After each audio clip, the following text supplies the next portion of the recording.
I had always wanted to farm.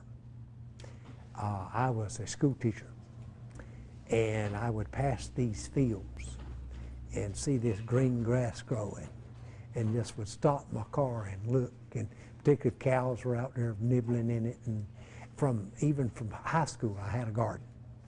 So that was sort of one of my dreams in life, was to farm. Loved to get my hands dirty.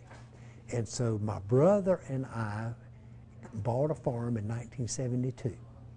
He was carpenting and I was teaching school.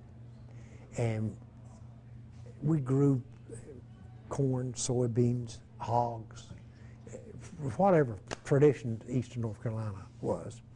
And he began to investigate other crops. And the Department of Agriculture at that time was promoting grapes. Said that we used to be the largest grape producing state in the Union, and as pendulum swings, maybe we could become that again. And so he convinced me to plant 10 acres of Carlos muscadine grapes.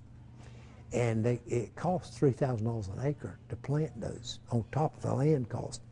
And for people teaching school and carpenting, that was a lot of money.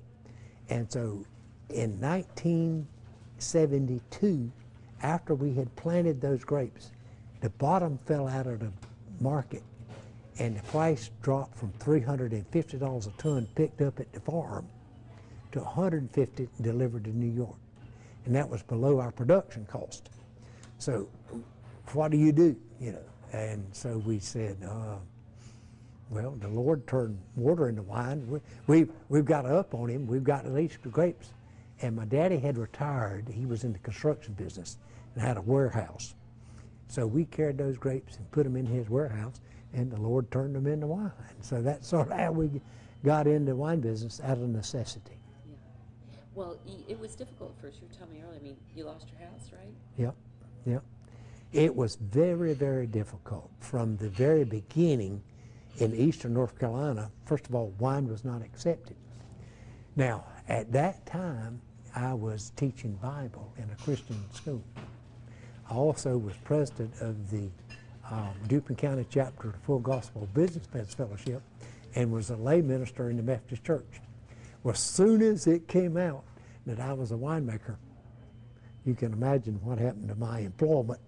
And I have never been asked to speak back in the Methodist Church since I got in the wine business.